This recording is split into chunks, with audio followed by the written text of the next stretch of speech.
Um, Marge, we cannot see you. oh, are you ready? Can you handle it?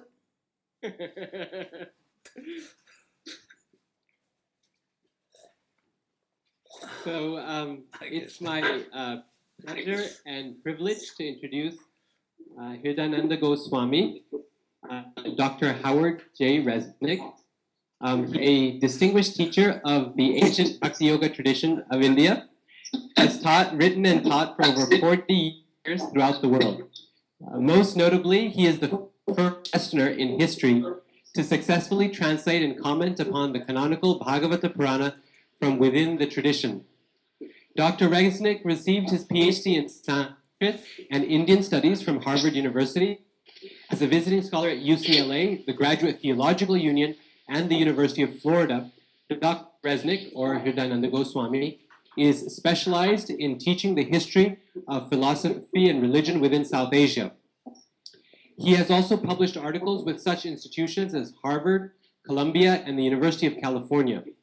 Having lectured at leading universities throughout the United States, Europe, India, and South America, Dr. Resnick is sought after as a speaker for colleges, universities, divinity schools, civic groups, and religious organizations of all kinds.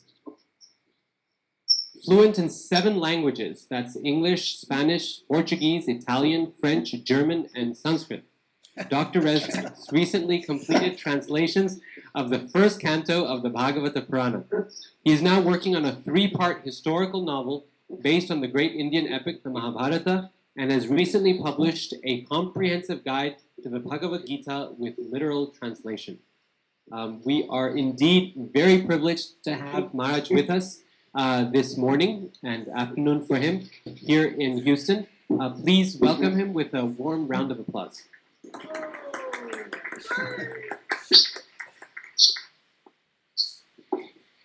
So, thank you. Thank you very much, Radhika Raman.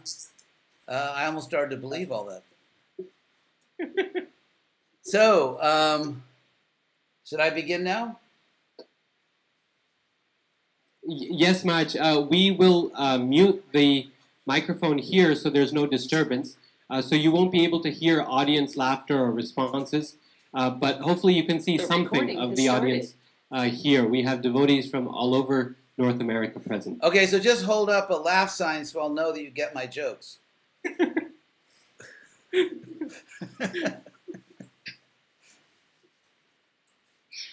So we'll begin? Oh, I guess I will. Yes. Yes, please. First of all, I would like to thank you, Radhika Raman Prabhu and Hanumat Preshika Prabhu very much for kindly inviting me. And I would like to thank I would like to thank all the devotees there for attending. Krishna in the Bhagavad Gita and also in the Bhagavatam often glorifies the Brahmins. Especially there's one chapter in the 10th canto where Krishna saves the former King Nriga, who was cursed to become a lizard because he offended a Brahmin. And in that particular chapter of the Bhagavatam, Krishna extensively glorifies the Brahmins and explains how absolutely essential they are in human society. So the educators of ISKCON are true Brahmins. And I just wanted to express that, how much I appreciate the service that you're doing, how important your service is. And according to Krishna himself.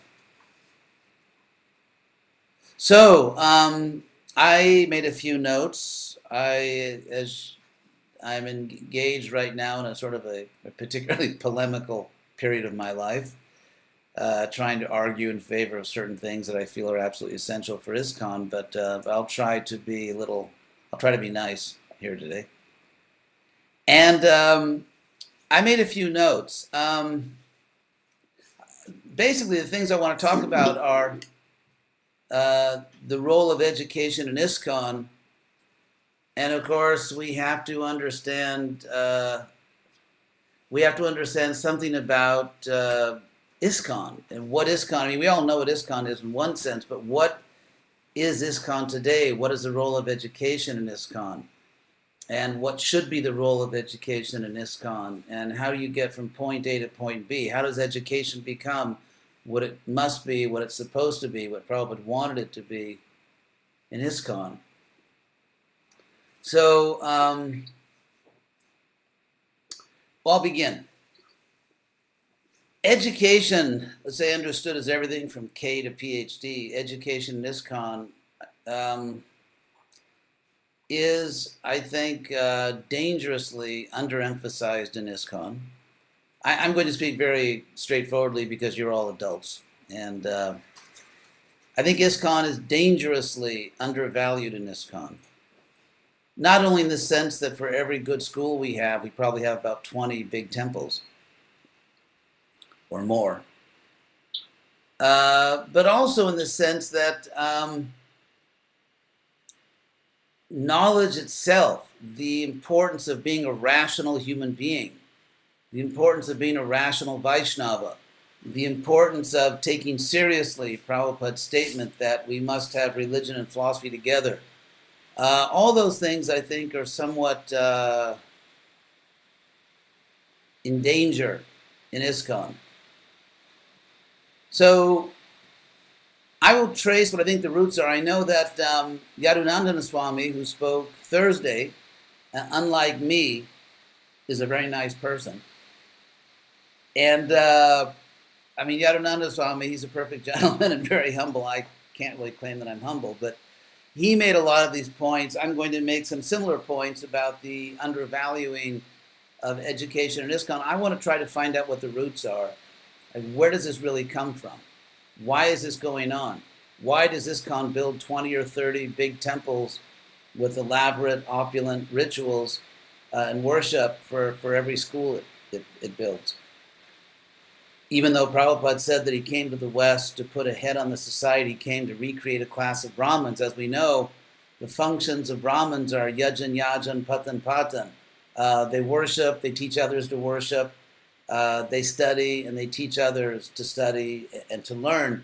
And we know also that of those two functions, the more important one is patan, patan, which is studying and teaching others. And so why is it that you could say the necessary but nonetheless secondary aspect of Brahminical activity has almost completely overwhelmed the more important aspect of Brahminical activity in ISKCON? And there are various reasons. You know, if we analyze this from a socio-historical perspective, what's going on, I think it can be traced in one sense, this is not the only sense, but I think this is an important one, to a